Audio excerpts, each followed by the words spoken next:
Hello everyone. We all have heard about lockers, जिन्हें safe deposit lockers कहा जाता है। आजकल सभी बैंक्स अपने कस्टमर्स को लॉकर फैसिलिटी प्रोवाइड करवाते हैं सो दैट कस्टमर्स अपने valuable items, important documents safely bank में प्लेस कर सकें। तो आज इस वीडियो में हम जानेंगे कि लॉकर फैसिलिटी कौन अवेल कर सकते हैं, कैसे अवेल की जा सकती है, और ये भी जानेंगे लॉकर को ऑपरेट करते हुए हमें किन बातों का ध्यान रखना चाहिए। तो चलिए शुरुआत करते हैं and let's understand who can avail the locker facility and how.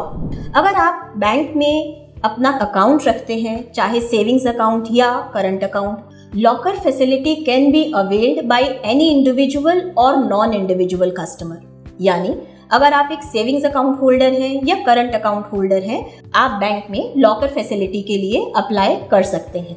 यहाँ पर ये ध्यान देने की बात है कि लॉकर फैसिलिटी माइनर्स को प्रोवाइड नहीं की जाती है। लॉकर फैसिलिटी अवेल करने के लिए आपको अपने KYC डॉक्यूमेंट्स देने होंगे, साथ ही अपनी 2 recent passport size coloured photograph देनी होगी। आपको एक स्टैम्प्ड लॉकर अग्रीमेंट साइन करना होगा। इसी तरह से अगर आप एक नॉन इंडिविजुअल कस्टमर हैं या करंट अकाउंट होल्डर हैं और आप लॉकर फैसिलिटी अवेल करना चाहते हैं, तो आपको अपनी फर्म के KYC देने के साथ साथ जो भी लॉकर को एक्सेस करेंगे, जो भी लॉकर को ऑपरेट करेंगे, उनके KYC डॉक्यूमेंट्स देने होंगे। साथ ही फर्म के लेटर हेड पर यह भी मेंशन करके देना होगा who are authorised to operate the locker and what would be the mode of operation. यानी लॉकर को कौन ऑपरेट कर सकते हैं और लॉकर को ऑपरेट करने का मोड ऑफ ऑपरेशन क्या रहेगा। बैंक्स में बहुत तरह के साइजेस के लॉकर्स अवेलेबल रहते हैं। Generally they are come in these 3 categories: small, medium and large. जैसे जैसे लॉकर का साइज बड़ा होता है, वैसे ही लॉकर का रेंट भी उतना ही ज़्यादा रहता है। तो चलिए नाउ वी अंडरस्टैंड कि हमें किन बातों का ध्यान रखना चाहिए लॉकर को ऑपरेट करते हुए।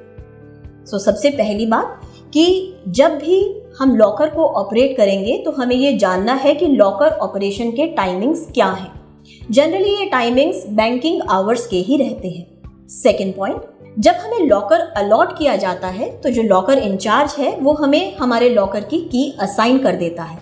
उस लॉकर की को हमेशा हमें संभाल के रखना है और जब भी लॉकर ऑपरेट करने जाएंगे हम उस की को यूज करेंगे। जब हम लॉकर ऑपरेट करने के लिए बैंक की ब्रांच को विजिट करेंगे तो लॉकर इंचार्ज हमसे लॉकर एक्सेस रजिस्टर पर साइन करवाएगा, हमारे साइन को अपने रिकॉर्ड के साथ टैली करेगा। लॉकर ऑपरेट करने के इन और आउट के टाइम को भी उस रजिस्टर में मेंशन किया जाएगा। फिर लॉकर इंचार्ज हमारे साथ लॉकर रूम तक जाएगा।